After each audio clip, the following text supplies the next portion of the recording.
अस्सलाम वालेकुम ख़वातीनो हज़रात, पेश खिदमत है हस्बे हाल। मैं हूँ आपका मेज़बान फ़रीद रईस। नाज़रीन, आजकल रोज़ाना ये ख़बर सुनने को मिलती है कि अमरीका समेत दुनिया के मुख्तलिफ ममालिक गैर कानूनी तारकीन वतन को डिपोर्ट कर रहे हैं। दूसरी तरफ हमारे यहाँ ये रिवाज जोर पकड़ता जा रहा है कि तालिब इल्म या फिर मुख्तलिफ पेशे से ताल्लुक़ रखने वाले अफराद, उनकी ये ख्वाहिश है कि उन्हें किसी भी मुल्क का वीज़ा मिले या फिर किसी दूसरे तरीके से वो पाकिस्तान से बाहर जाएं या बैरून मुल्क जाकर मुलाजमत इख्तियार करें। आइए देखते हैं एक वीज़ा कंसल्टेंट के दफ्तर में क्या हो रहा है।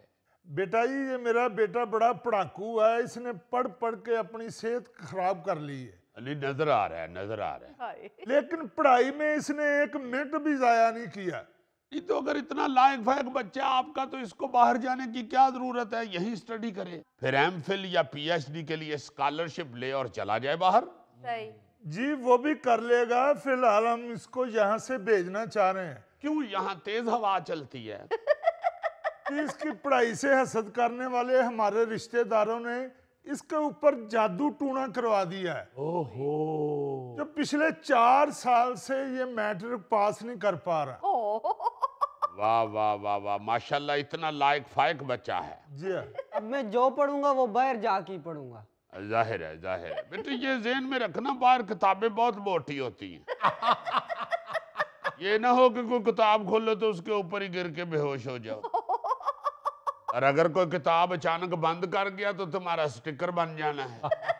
बहरहाल ये आपकी अपनी ख्वाहिश है, मगर मैं आपको ये बताता चलूं कि स्टूडेंट वीजे के लिए अच्छी खासी मोटी रकम चाहिए होती है। लेकिन हमारे पास तो नॉर्मल वजन वाले नोट हैं जो हर किसी के पास होते हैं। ओहो, यानी नोट आपने बच्चे की सेहत के मुताबिक ही रखे हुए हैं।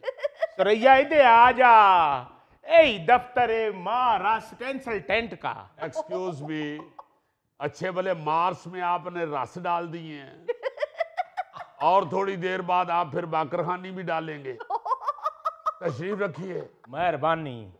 उम्मीद है मैं तो कहनी पिया वीजा लैन तो पहले एक कदी दुकान और जरूर फिरनी चाहिए। ओ बीबी जी, आप वीजा लेने आई हैं या लॉन का सूट लेने आई हुई हैं, जो आपने बाजार में फिर टुर के खरीदना है? और हजूर, ये ऑफिस है, ये दुकान नहीं है। और मार्स कंसल्टेंट, मार्स मार्स यानी मुरीख, हम मुरीख तक बंदे भेजते हैं। कितने तक? मुरीख तक। लो कर लो गल, ये ते बंदे मुरीख ते भिजवांदा है, उत्थे ते साडा कोई वाकफकार ही नहीं है, एवें खज्जल ही ना होंदे फिरिए। Hello mister Mars. Hello. Hi. Hi. मुझे एक वीजा अर्जेंट बेस पे चाहिए, जो तैयार पड़ा वही दे दो, ऑर्डर पे तो बहुत टाइम लगेगा। मेरा ख्याल है आपको वीजे के साथ रायता और सलाद भी चाहिए होगा। ओ बाबा, कुल्फी वाला भी बाहर जा रहे हैं? और ठहर जा भाईया, एडा तो काला, बल्कि बहुत ही काला। जेड़े पहले ऑर्डर दिती बैठे ने उन्होंने तो वीजा मिल जावे। और तुम ही ठहर जा भाई, एडा तो मदरे वीजे का ऑर्डर देता है। अब खलो जाओ तुसी सारे, असी तुहाडे तो पहले आके बैठे हैं। असी भी नोट दे के वीजा लेना, कोई अल्लाह वास्ते नहीं लेना। अल्लाह वास्ते ते असी भी नहीं ले रहे, मेरे नाल फैमिली है, मेरा पहले हक बनता है। ते मेरे नाल भी मेरा बेटा, मेरी भी फैमिली है। अच्छा, आते सारे इस एटीट्यूड के साथ हैं कि जाते के साथ ही गरम गरम वीजा मिल जाएगा, जैसे नान भाई की दुकान से गरम गरम नान मिलते हैं। मिस्टर मार्स, मुझे नहीं पता इन लोगों ने कौन कौन सी कंट्री जाना है, शक्लों से तो ये मस्कत ओमान वाले लगते हैं। मुझे तो आप किसी मुल्क भी भेजेंगे, मैं ठग करके पहुंच जाऊंगा। और वहां पहुंच के पेंट वाला ब्रश और खाली डब्बा पकड़ के किसी भी चौक में खड़े हो जाना है। Oh no no no no, ये लोकल आइटम है, ये सिर्फ अपने मुल्क में चल सकती है। यूरोप के लिए मेरे पास बहुत आइटम्स हैं, इंटरनेशनल आइटम्स। ओ ये ते मंगन टूरी खलोता है, गुफ्तगू ते इंज पे करदा सी जिवें एरोनॉटिक इंजीनियर है। बेटा जी, इन्होंने ते अपनी बक शुरू कर दी है। तुसी फटाफट मेरे बच्चे ਨੂੰ ਬਾਹਰ ਭੇਜੋ। ਪਿੰਡ ਤੋਂ ਲੈ ਕੇ ਇੱਥੇ ਤੱਕ ਇਹਦਾ ਜन्नत ਪਿੱਛਾ ਕਰਦੇ ਰਹੇ ਨੇ। एक्सक्यूज मी, मेरा हवाई चीजों से कोई ताल्लुक नहीं है। वैसे माफ कीजिएगा, आप लोगों से बढ़ के कोई हवाई चीज हो सकती है? आप लोग जब चाहें, जिस वक्त चाहें, जिस शौक पे चाहें आसमान से टपक पड़ते हैं। वैसे मैं माफी चाहना वा, तुसी तो पढ़े लिखे लोग हो, तानू भी फन की कोई कदर नहीं। ए तको जरा, ए देखो, ए देखो मैं अन्ना बनया, मैनू तुसी भी नजर नहीं आउंदे। जाओ जाओ किसी गोरे नू कहो जाके कि अन्ना बन के विखावे। ये जो मैं यूरोप च अन्ना बन के ज़ैबरा क्रॉसिंग तो लंघना ना, गोरियां दियां गड्डियां दी इंज ब्रेकां वजणियां जिवें इथों वज़ीर आज़म लंघे ते ब्रेकां वजदियां। तौबा। किथे तुसी किथे हो? ओ पिछे जे कुर्सी उत्थे बैठो। आला आला आला किथे ਲੱਭ ਲਾਂਗੇ ਐਸੇ ਤੂੰ ਤੇ ਅੰਨਾ ਬਣਨੇ ਤੇ ਅਸੀਂ ਤੈਨੂੰ ਨਜ਼ਰ ਨਹੀਂ ਨਾ ਆਉਂਦੇ। ਅਸੀਂ ਅੰਨੇ ਨਾ ਵੀ ਬਣੀਏ ਤੇ ਤੂੰ ਸਾਨੂੰ ਨਜ਼ਰ ਨਹੀਂ ਆਉਂਦਾ। ਬਦਕਿਸਮਤੀ ਹੈ ਇਸ ਮੁਲਕ ਦੀ, ਇੱਥੇ ਕਿਸੇ ਨੂੰ ਵੀ ਕਾਰੀਗਰ ਨਜ਼ਰ ਨਹੀਂ ਆਉਂਦੇ। हेलो वीवर्स, मैं हूं आपका अपना हर दिल अजीज यूट्यूबर जेदी भाई। मैं आज पहुंच चुका हूं वीजा कॉन्सेंट के ऑफिस में। मैं पहले आपके लिए करता रहा हूं यहां से देसी वीडियोस अपलोड। अब आपका भाई जाएगा अमेरिका और वहां से करेगा इंग्लिश वीडियोस अपलोड। ओ काका ओ बह जा, तेरा इधर नहीं मंजन विकना, बह जा उथे। ਜਿਹੜੇ ਪਹਿਲੋਂ ਆਏ ਉਹਨਾਂ ਤੋਂ ਵੀਜ਼ਾ ਲੈਣ ਦੇ, बल्कि सानू मिलना आज दिन ही साडा जुमेरात भरी मुराद जुमेरात। नाजरीन, आपकी मुलाकात करवाते हैं वीजा ऑफिस के मालिक से जो वीजे देते हैं। हालांकि ऐसे बंदे लारी अड्डे में मंजी बिस्तरे किराए पे देते हैं।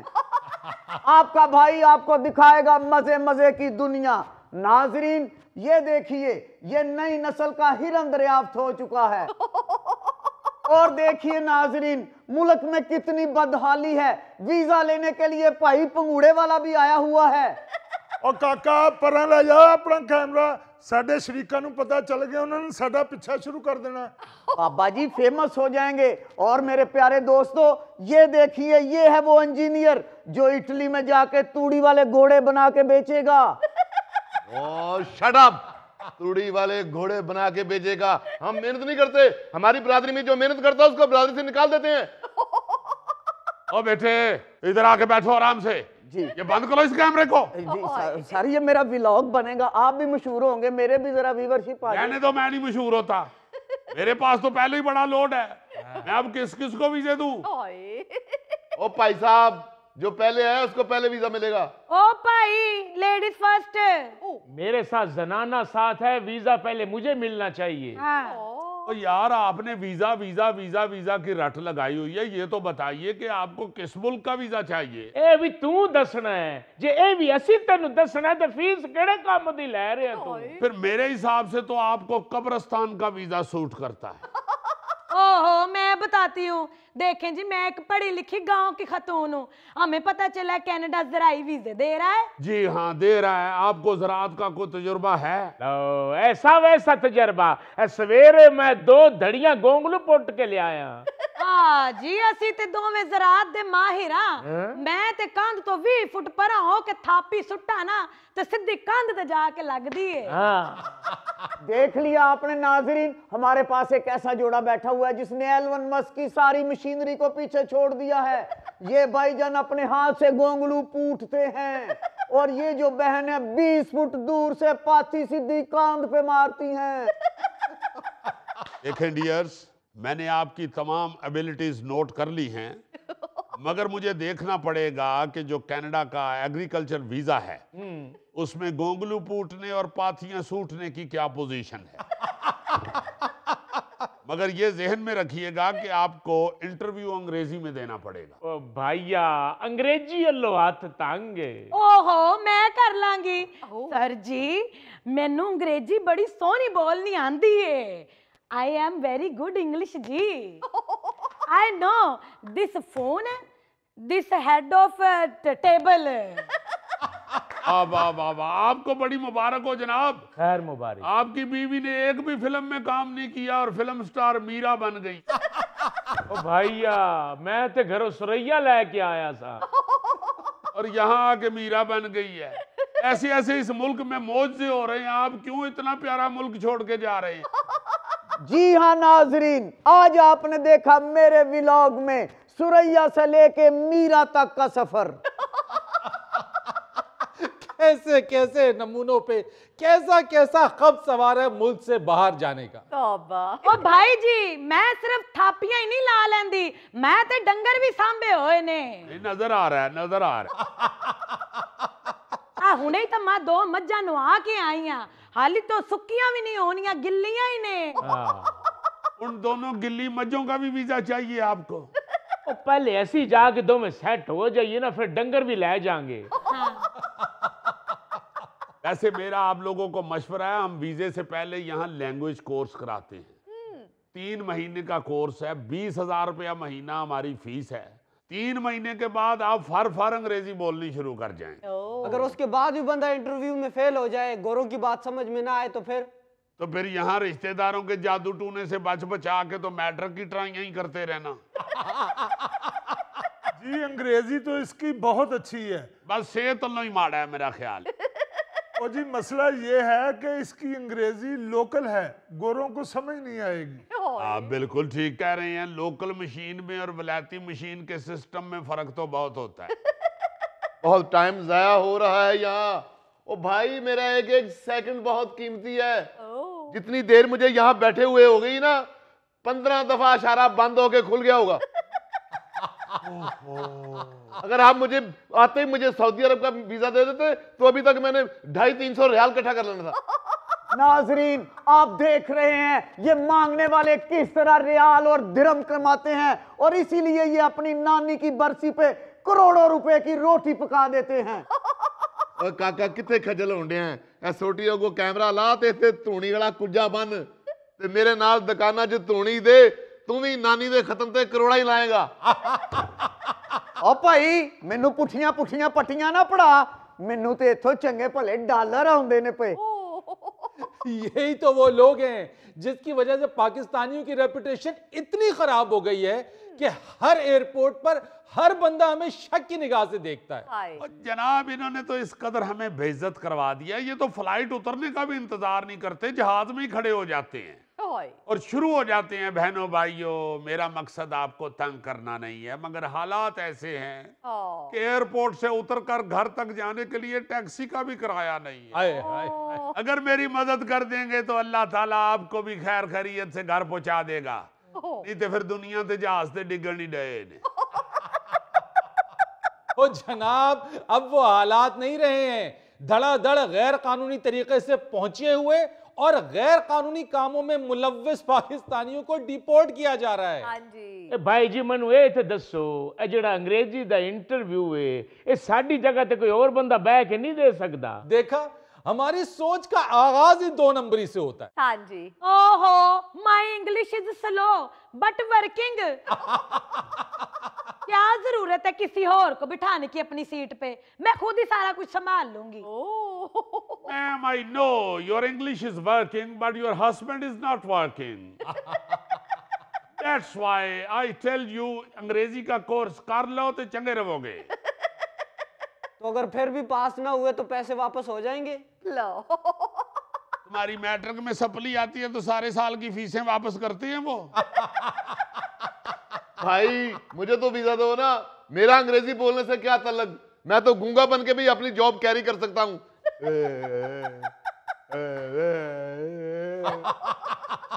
सर, बात तो वैसे ये ठीक कर रहा है, इसके प्रोफेशन का अंग्रेजी से क्या ताल्लुक है? मैं कड़ी गलत गल की है, गोंगलू पूटने का अंग्रेजी से क्या ताल्लुक है? ओ भाई, तुसी सारे अंग्रेजी तो बरी हो गए, सिर्फ मेरा मुंडा ना फसा देना अंग्रेजी दे विच। हाय। चाचा जी, अंग्रेजी ते बहुत मुश्किल हुंदी है, ਇਹੋ जी चीज ते दही च डिग पवे ते फस जांदी। हाय हाय, मैं हर दरबार ते देसी घ्यो दे दीवे बाले ने, मेरा मुंडा बाहर नहीं जा रहा। ਇਹ ਚੌਰੀ ਸਾਹਿਬ, ਜਿੰਨਾ ਦੇਸੀ ਘਿਓ ਤੁਸੀਂ ਦੀਵਿਆਂ 'ਚ ਪਾ ਛੱਡਿਆ, ਇਹਨਾਂ ਮੁੰਡੇ ਨੂੰ ਖਵਾ ਛੱਡਦੇ ਤੇ ਇਹਨੇ ਇੱਥੇ ਹੀ ਕੁਝ ਕਰ ਲੈਣਾ ਸੀ। अब भाई जी, देसी घ्यो तो मैंने याद आया, मैं मक्खन दा देसी घ्यो भी कढ़ लैनी आ। तेरी खैर हो जावे, ए पाथियां तो गल नहीं सी बननी, देसी घ्यो तो गल बन जानी है। लीजिए नाजरीन, अब जेदी को थंबनेल भी मिल गया, पाथियों से गल नहीं बननी, देसी घ्यो से बन जानी है। ओ मेरे आ मालका, मैं इन्ना पैसा ला के वीजा ऑफिस खोल लिया, गाहकां तो लगदा है मैं पकौड़ियां दी दुकान खोल बैठा। ओ काका, ओ तू दिल हौला ना कर, ਤੂੰ ਮੇਰੇ ਮੁੰਡੇ ਨੂੰ ਲੈ ਕੇ ਦੇ ਸਟੂਡੈਂਟ ਵੀਜ਼ਾ, पैसे तू जिन्ने कहेगा मैं लेके देंगा। और मैट्रिक पास नहीं उसने किया हुआ, ये सिर्फ डंकी लगा के ही बाहर जा सकता है। ओ यानी कश्ती दे च बिठा के बाहर भेजेगा, फिर मैनू भी नाल ही भेज छड़। जे तुसी भी जाने तो कश्ती फिर सालम करानी पैनी जे, क्योंकि भरी कश्ती च अगर तुसी बैठे तो कश्ती दाबू होके डुब जानी है। चाचा जी जे कश्ती च बह के जाना तो पग ना लाना, डुबन लगोगे पता तो लग जाएगा ना पानी कितना कितना। ओ भाई, ओ कोई अल्लाह से खैर मांगो, पहले ही ऊपर तले इतने खतरनाक हादसा हो चुके हैं, क्यों एक दूसरे को ये गलत मशवरे दे रहे हो, गलत बातें बता रहे हो यार। और सर इसमें हमारा क्या कसूर है? इन लोगों को जुनून चढ़ा होता है, जुनून इन पे सवार होता है कि बाहर जाना है, बाहर जाना है, बाहर जाना है। बस इन पर अगर बाहर जाने का जुनून सवार है तो तुम पर भी पैसा कमाने का जुनून सवार है, तुम ही लोग इनको गलत रास्ते दिखाते हो। यार आप लोग क्यों इधर बहस में टाइम जाया कर रहे हैं? आगे रमजान का महीना आ रहा है, उधर ओवरसीज पाकिस्तानी हाथों में पैसे पकड़कर सदका खैरात देने के लिए इंसानों को, बंदों को ढूंढ रहे हैं। अगर मैं वहां ना पहुंचा तो वो लोग मुझे मिस करेंगे। ओ माय गॉड, कैसी कैसी प्लानिंग इन लोगों ने जहन में सोची होती है। ओ जी प्लानिंग तो ऐसी सोची हुई है, तुसी एक बारी सानू दोवां नू ज़राई वीजे ते बाहर भेजो ते सही, मैं ते अंग्रेज़ां नू भी सूतर वटना दस देना है। ਤਾਂ ਮੈਂ ਗੋਰੀਆਂ ਨੂੰ ਇਹੋ ਜਿਹਾ ਸਾਗ ਘੋਟਣਾ ਦੱਸਣਾ ਹੈ ਕਿ ਰੀਟਾ ਮੀਟਾ ਗੀਟਾ ਸਾਰੀਆਂ ਸਰੋਂ ਦਾ ਸਾਗ ਤੇ ਮਕਈ ਦੀ ਰੋਟੀ ਲੈ ਕੇ ਆਪਣੇ ਬੰਦਿਆਂ ਦੇ ਮਗਰ ਮਗਰ ਹੋਣਗੀਆਂ। वाह वाह वाह वाह वाह, बहुत अच्छी प्लानिंग है जी। ये सरों का साग और मकई की रोटी तलाक की शरह कम करवा देगा। नाज़रीन यहाँ लेते हैं एक छोटी सी ब्रेक। मगर अजीज साहब ये चक्कर क्या है, बताएं तो सही। देखा कितनी अक्लमंद लड़की है, उसको फौरन फिक्र हुई। आई एम सॉरी जिया, मैं तुम्हें फलपाइनी लड़की समझता रहा। तुम तो माशाल्लाह बड़ी इंटेलिजेंट हो।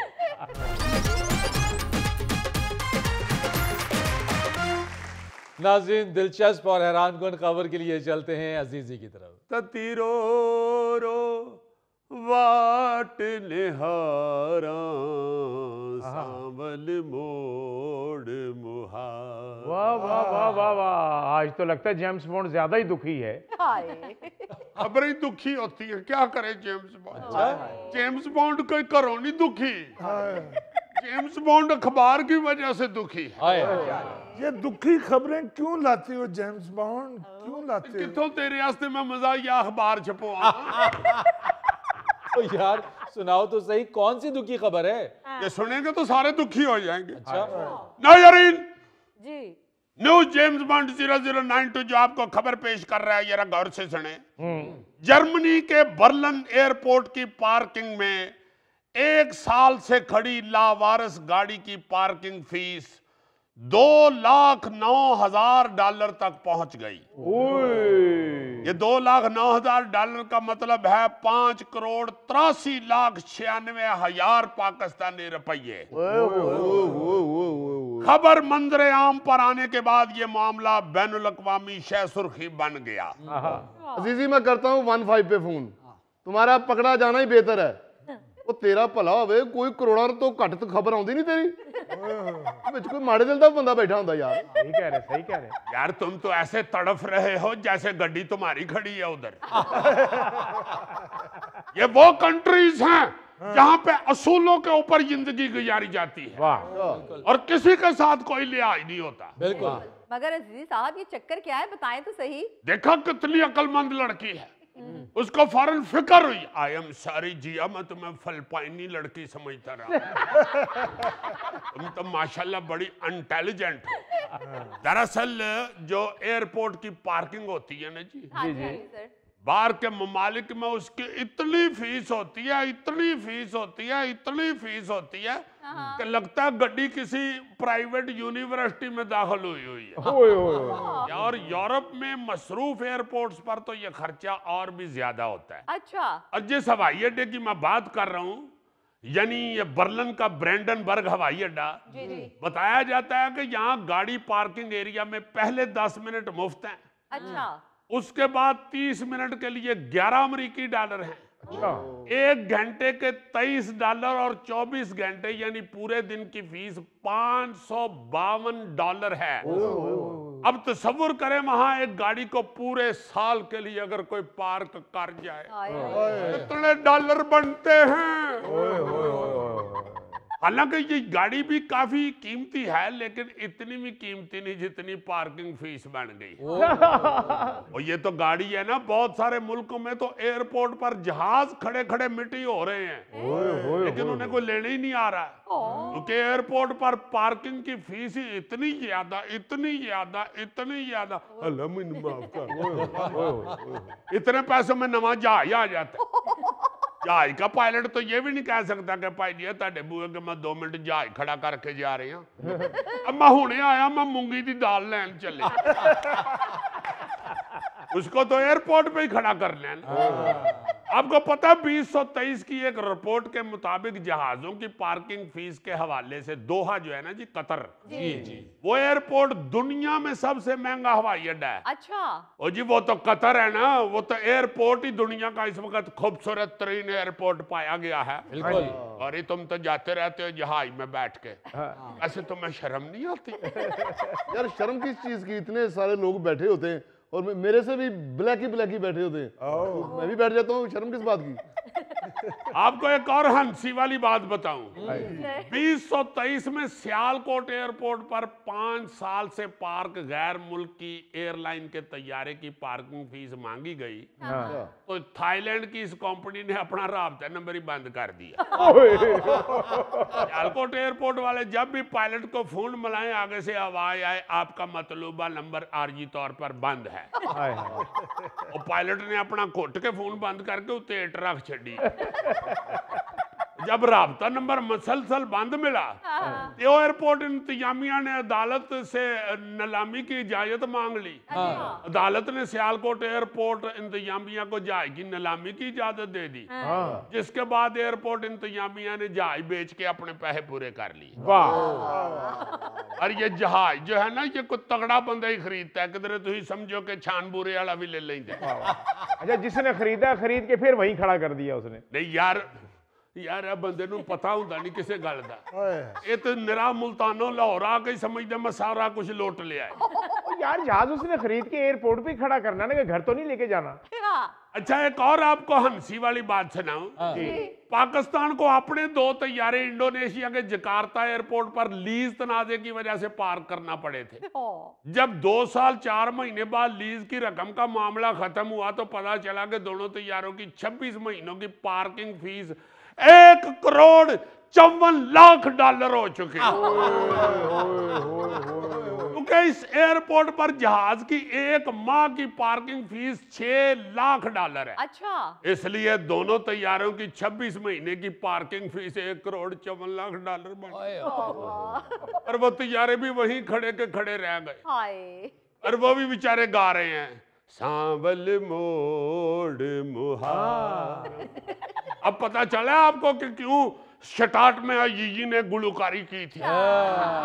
बिल्कुल। अजीजी को पता है अजीजी बहुत बसुरा है, मगर अजीजी दुखी होके गाता है, दुखी होके। और दुख में आप सुरीले लगते हैं।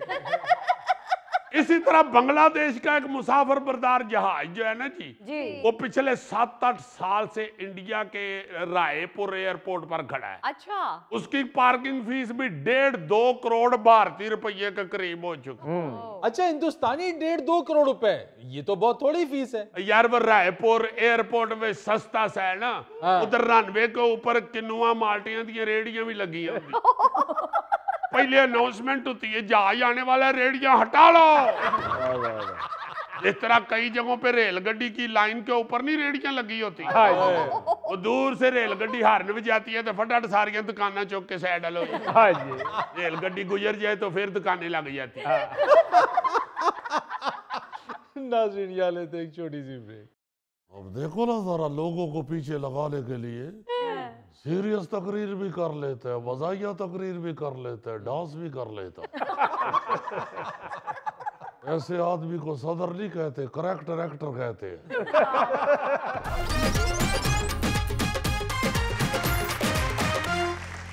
नाज़रीन, मुल्की सियासी सूरत हाल पर गुफ्तगू के लिए आज हमारे दरमियान मौजूद हैं JUI-FE के सरबरा मौलाना फजलुर रहमान साहब। जी मौलाना साहब। बिस्मिल्लाहिर्रहमानिर्रहीम।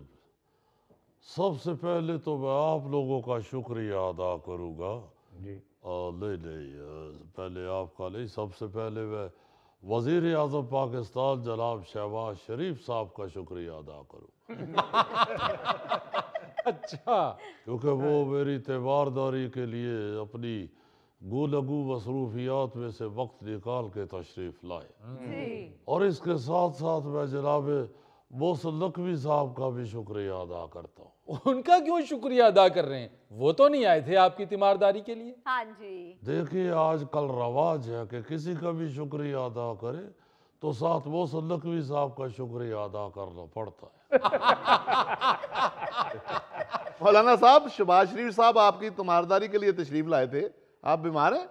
अब तो ठीक हो गया हुआ हूँ, अच्छा। मगर वो चूंकि तशरीफ ले आए थे इसलिए फिर हल्का फुल्का मुझे हाय हाय करना पड़ा। मैंने कहा कहीं वो भी बेचारे झूठे ना पड़े, हाय हाय हाय। वो अब आ गए हैं तो फिर हल्का सा हाय हाय बनता है। मौलाना साहब, एक तरफ आप वजीर आजम जनाब शहबाज शरीफ का शुक्रिया अदा करते हैं, दूसरी तरफ आप कहते हैं ये जाली पार्लियामेंट है, ये जाली हुकूमत है, ये जाली वजीर आजम है। भाई वो तो हम अब भी डंके की चोट पे कहते हैं कि ये जाली पार्लियामेंट है, जाली हुकूमत है, मगर अब हर चीज जाली चल रही है। दूध जाली मिल रहा है, दही जाली मिल रहा है, गोश्त जाली मिल रहा है, मुर्गे जाली मिल रहे हैं। ये देखो ना, जो मुर्गा बांग ही नहीं दे सकता हम उसको क्यों खाते हैं? मुर्गे की बांग से पता चलता था कि ये मुर्गा है। ये जो हम मुर्गा खा रहे हैं, बांग तो कहीं रह गई, वो तो बेचारा को भी नहीं कर सकता। खामोश जिंदगी गुजार रहा है ये मुर्गा। भाई जो जानवर को कहते हैं ना बेजुबान, वो ये जाली मुर्गा है।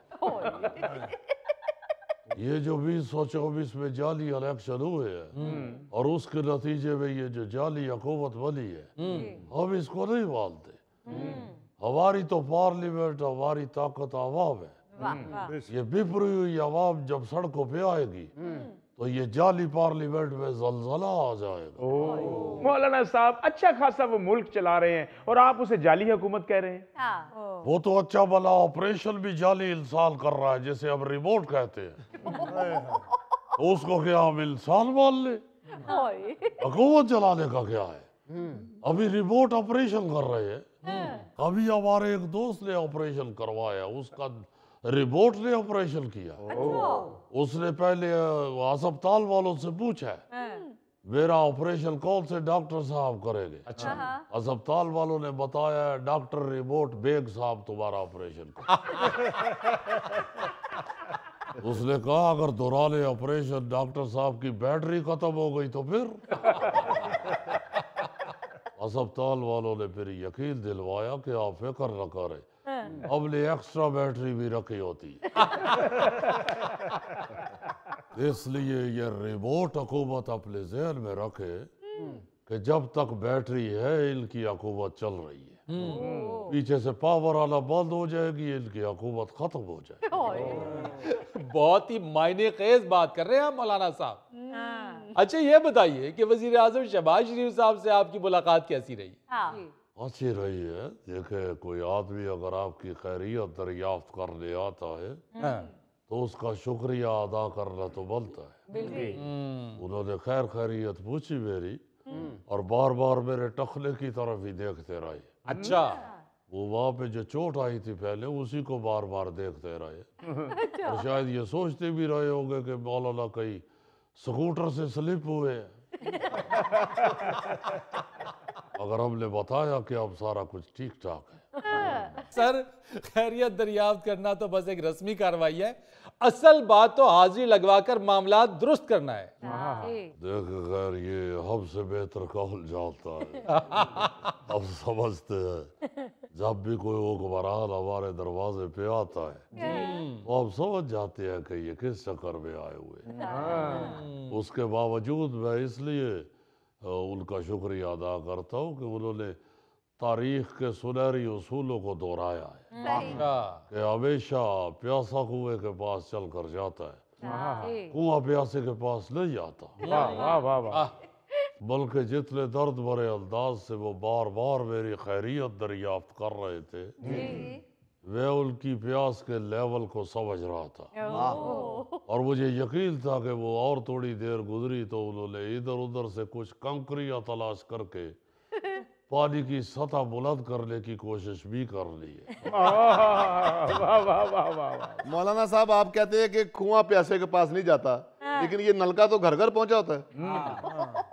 वो भाई नलके के पास भी गिलास भरने के लिए खुद उठ के जाना पड़ता है। या टूटी आपके मुंह के पास आके कहती है कि मुंह खोलो खोलो मेरा बच्चा। गिलास भरने के लिए आप उठ के जाते हो ना, टूटी को खोलते हो, फिर उसमें से पानी निकलता है, आपका गिलास भरता है। जी या आप टूटी खोलते हो तो टूटी जोर से मुंह बंद कर लेती है। तो जनाब, टूटी ने क्यों मुंह बंद कर लेना? मैं कौन सी टूटी की दाढ़ निकालने लगा हूँ? मौलाना साहब ਦਾ ਇਹ ਹੀ ਕਮਾਲ ਹੈ ਕਿ ਜਵਾਬ ਦਲੀਲ ਨਾਲ ਦਿੰਦੇ ਨੇ। ਹਾਂਜੀ, ਜੇ ਤੇ ਇਹਨਾਂ ਦੀ ਦਲੀਲ ਦੀ ਕਿਸੇ ਨੂੰ ਸਮਝ ਨਾ ਆਵੇ ਤੇ ਦਲੀਲ ਦੀ ਦਾਲ ਦੇ ਉੱਤੇ ਜ਼ਾਲ ਦਾ ਨੁਕਤਾ ਲਾ ਦਿੰਦੇ ਨੇ। चले, अच्छी बात है मौलाना, हुकूमत के साथ आपके ताल्लुकात का एक अच्छा दौर शुरू होगा। देखिए, ये वजीर आजम साहब का हमारे पास तशरीफ लाना अपनी जगह, लेकिन हमारा मौक़िफ़ वही है कि मौजूदा पार्लियामेंट भी जाली है और मौजूदा हुकूमत भी जाली है। बल्कि सिर्फ मौजूदा ही नहीं, जिस जिस हुकूमत में हम शामिल नहीं है वो जाली है। क्या बात है, वाह जी वाह जी। भुट्टो, बंद करो ये लारा जी है भुट्टो। वो हुकूमत के अंदर है, हम हुकूमत के बाहर है। तो फिर किस बात का जी है भुट्टो? ठीक है मौलाना, पीका कानून के हवाले से आपका मौक़िफ़ काबिल सताइश है। भाई बात असल में ये है कि मुक़्तदिर कुव्वतों के लिए आइन और कानून मोम की नाक बन के रह गया। जिस तरफ चाहे मोड़ लेते, जितनी चाहे पीनी कर लेते, जितनी चाहे मोटी बना लेते और जितनी बारीक चाहे बना लेते। बल्कि अब तो इस मोम की नाक के साथ लकीरें भी निकलवा रहे। हमने इनसे कहा था कि भाई ये जो सहाफत और सियासत है ये साथ साथ है, ये इकट्ठी चलती है। बिल्कुल। इसलिए हमने अर्ज किया था, गुजारिश की थी कि सहाफियों के मौक़िफ़ को भी सुना जाए, सही और ये मान भी गए थे। जी हाँ, मगर पता नहीं ऊपर से क्या प्रेशर आया है सही कि इन्होंने फौरी तौर पे पार्लियामेंट के बिल के ऊपर दस्तखत कर दिए सदर साहब ने। ऊपर से क्या प्रेशर आया मौलाना साहब? ये आप ऊपर वालों से पूछे, हमसे क्या पूछते? कौन से ऊपर वाले मौलाना साहब? जो हुकूमत के ऊपर रहते हैं। और आपको पता है जो ऊपर रहते हैं वो ऊपर से मुंह निकाल के कह देते हैं खिड़की बंद करो, खिड़की खोल दो, मोटर चला दो, मोटर बंद कर दो, ये बाहर दरवाजा लॉक हुआ है, देखो कौन आया है, बंद करो दरवाजा, इसको नहीं अंदर आने देना। अब आपको पता चल गया कौन से ऊपर वाले। भाई ये जो ऊपर वाले होते हैं इनका एक बंदा हर वक्त ऊपर खड़ा रहता है और वो देखता रहता है कि नीचे वाले क्या कर रहे हैं। अच्छा मौलाना साहब, आपने इस्लामाबाद मार्च के हवाले से जो धमकी दी है, वाकई ऐसा कोई इरादा है? देखे जी, इरादा बोलते हुए कौन सी देर लगती है। उम्रे पे जाना हो या एहतजाज पे जाना हो, हम हर वक्त रेडी रहते हैं। वाह, हमें किसी तैयारी की जरूरत नहीं पड़ती। हमने अपने वर्करों को सिर्फ इतना ही कहना है, आ जाओ मार्च आ गया, आ जाओ। तो हमें किसी ने ये थोड़ा ही कहना कि मार्च में तो अभी 15 दिन पड़े हुए हैं। अब तो सितंबर में भी कहे मार्च है तो वो आ जाते हैं। हम जून जुलाई में कहे ये मार्च है वो आ जाते हैं। लिहाजा कबायली इलाकों और KPK में इसकी खातिर हम कभी भी उठकर खड़े हो सकते हैं।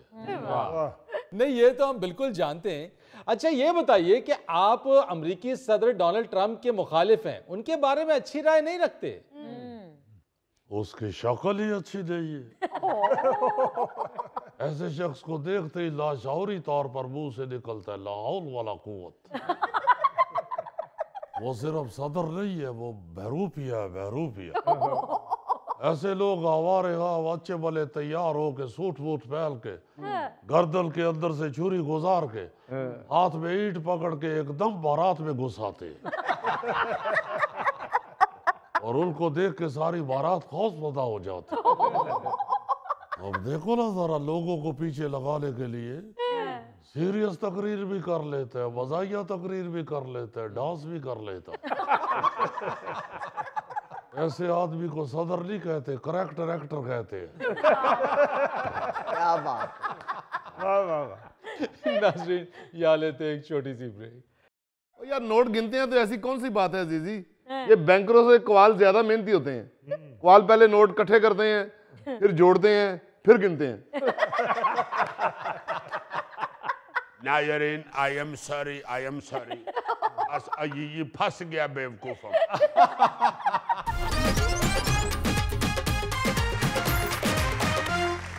अच्छा जी, आप सबको याद होगा कि सन 2020 में एक PIA का तैयारा जो लाहौर से कराची गया था, वो कराची लैंड करने से पहले गिर गया था। हाँ जी सर, बिल्कुल। और उस तैयारे के सारे मुसाफिर जो हैं सिवाय 2 लोगों के जान बहक हो गए। और वो जो 2 लोग बचे थे, जी जी, उनमें हमारे बहुत ही प्यारे बड़े सीनियर और बहुत बड़े आदमी जनाब मुनव्वर सईद साहब के बेटे जफर मसूद साहब थे।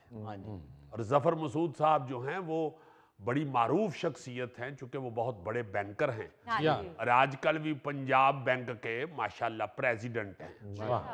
हमने वहाँ जिक्र भी किया था कि उन्होंने बाकायदा अपने इस हादसे को मायूसी या डिप्रेशन बनाने की बजाय उसे इंतहाई मोटिवेशनल हादसा बना लिया। बिल्कुल। उस हादसे के साथ वो लोगों को भी मोटिवेट करना शुरू हो गए। जी जी, मतलब उन्होंने ये रवैया रखा कि मायूस होने की जरूरत नहीं है, खौफजदा होने की जरूरत नहीं है। सही। ऐसे हादसे जो हैं वो आपकी जिंदगी को एक नया मोड़ दे सकते हैं। वाह, आपकी जिंदगी का मकसद बदल सकते हैं, बिल्कुल। जैसे कि मेरा बदला है। जी जी, और उन्होंने इस हवाले से माशाल्लाह एक किताब भी लिखी थी, जी जी, जो उनकी पहली किताब थी, आउट ऑफ द बॉक्स। वाह, बेस्ट सेलर किताब रही है। वाह।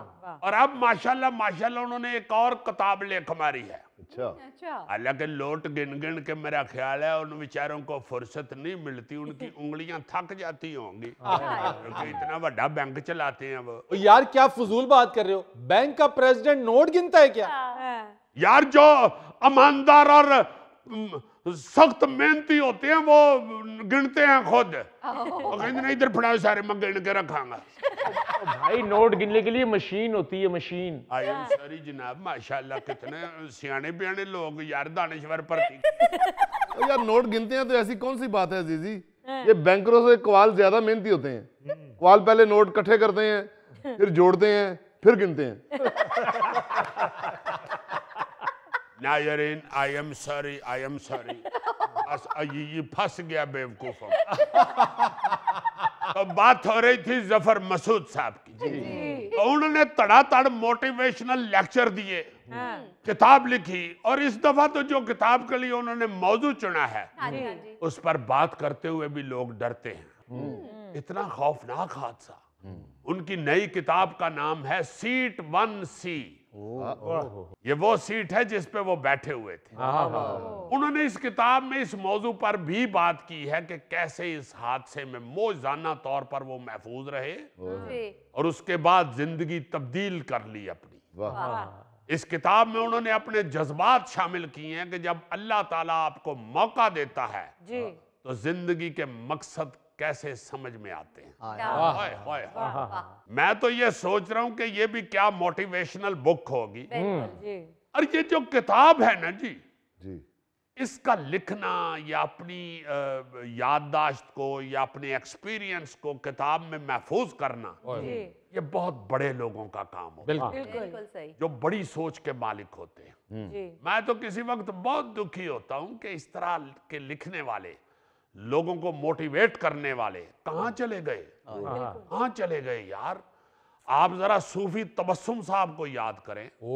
अल्लामा इकबाल की बात तो करते नहीं है, इस वक्त पूरी दुनिया मानती है उनको। हाँ जी। आप ये जो रिसेंटली गुजरे हैं ऐसे लोग जिन्होंने किताब के जरिए सारी कौम को मोटिवेट किया है, सूफी तबस्सुम उन सबसे बड़ा नाम है। क्या बात। बहुत बड़े उस्ताद, बहुत बड़े शायर, बहुत बड़े राइटर। सूफी साहब ने देखो ना, हर मैदान में लिखा है, हर मैदान में लिखा है। बच्चों के लिए लिखा है, कौम के लिए तराने लिखे हैं, फिर गजलें बड़ी खूबसूरत लिखी हैं, उर्दू में लिखा है, पंजाबी में लिखा है, फारसी में लिखा है। क्या बात। हर मैदान में उन्होंने लोगों को मोटिवेट करने की कोशिश की है। अभी 10 फरवरी जो गुजरा है, वो हमारे बड़े ही प्यारे उस्ताद मोहतरम और बड़े ही प्यारे दोस्त अमजद इस्लाम अमजद साहब की बरसी थी। अमजद साहब ने भी, मैं हैरान होता हूं ये सोच सोच के कि उन्होंने भी हर मैदान में लिखा है। लोग उन्हें ज्यादातर जानते हैं कि वो रोमानवी शायरी करते रहे, हाँ जी, बिल्कुल। मगर अमजद साहब ने भी ऐसा ऐसा मौजू चुना है अपनी शायरी के लिए कि हैरान कुन। सबसे जो प्यारी चीज मुझे उनकी लगी है, वो ये उनकी डेथ के बाद मेरे सामने आई है। यार ये भी थोड़ा सा बेवकूफ तो है ही। हंसो ना यार, जब मैं खुद मान रहा हूं तो फिर तुम लोग क्यों हंस रहे हो? ऐसे वास्ते हंस रहे हैं कि दुनिया पली सो पली। उन्होंने यार बच्चों के बारे में लिखा है जो उनकी जिंदगी में बाखुदा मुझे तो नहीं था। ऐसी ऐसी प्यारी नज़म लिखी है और उस नज़म के जरिए उन्होंने अपने बच्चों को, अपनी नई आने वाली नस्ल को ऐसा ऐसा खूबसूरत सबक दिया है कि हैरान कुन। क्या बात। ये जरा एक नज़म सुनो उनकी। जी जी। कहते हैं, देश देश में पलने वाले प्यारे प्यारे बच्चों, आने वाला कल है तुम्हारा। अब तक तो हकदार ने पाया मुश्किल से इंसाफ। तुम मत करना जुल्म गवारा, आने वाला कल है तुम्हारा। नगर नगर को अपनी रूह की आग से रोशन कर दो। हाय हाय हाय। वाह वाह वाह। नगर नगर को अपनी रूह की आग से रोशन कर दो। दुनिया की मायूस निगाहें उम्मीदों से भर दो। मुस्तकबिल की राह से चुन लो सब अंगारे बच्चों। देश देश में पलने वाले प्यारे प्यारे बच्चों। बहुत खूब। प्यारे बच्चों, तुमसे होगा एक ऐसा आगाज, सीखेगी ये दुनिया जिससे जीने का अंदाज। जितने दुख सुख हैं इस जग में बांट लो सारे बच्चों। देश देश में पलने वाले प्यारे प्यारे बच्चों। आने वाले कल में होगे तुम इस बाग के माली। देखो अब ना रहने पाए एक भी टहनी खाली। तुम ही हो तकदीर जहां के रोशन तारे बच्चों। देश देश में पलने वाले प्यारे प्यारे बच्चों। यानी देखें आपके ये लोग कहाँ चले गए जिनको कौम की फिक्र थी, जिनको अपनी आवाम की फिक्र थी, जो मुख्तलिफ तरीकों से अपनी कौम को मोटिवेट करते थे, सही बात, उनको सबक देते थे। बिल्कुल। मैं तो ईमान से हर वक्त ये सोचता हूँ कि अल्लाह पाक अपनी रहमतों के सदके हमारे सरों पे ऐसे साए कायम दायम रखे। आमीन। जैसे मैं कभी कभी सोचता हूँ कि हमारे प्रोफेसर अनवर मसूद साहब, अल्लाह ताला उन्हें बड़ी सेहतमंद और लंबी जिंदगी अता करे। उन्होंने मजाक के अंदाज में कैसा कैसा खूबसूरत लेक्चर दिया है और कैसी कैसी खूबसूरत तनकीद की है। ईमान से लोगों को चाहिए कि अपने ख्यालात, अपने जज्बात और अपनी सोच को उजागर रखने के लिए ऐसे लोगों को पढ़ते रहें। बिल्कुल भाई, ऐसे लोग जो हैं वो बड़े कीमती हैं। वो आपके लिए माँ बाप का काम कर रहे हैं। क्या बात। जिस तरह माँ बाप आपकी तरबियत करते हैं, ऐसे लोग अपने लफ्जों से, अपनी शायरी से, अपनी तहरीर से तुम्हारी तरबियत कर रहे हैं यार। क्या बात।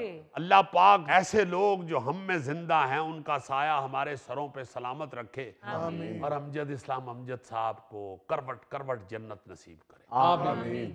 नाज़रीन, ये था आज का हस्बे हाल। अपने मेज़बान फरीद रईस को इजाज़त दीजिए। कल आपसे फिर मुलाकात करेंगे इंशाअल्लाह। तब तक के लिए अल्लाह हाफ़िज़।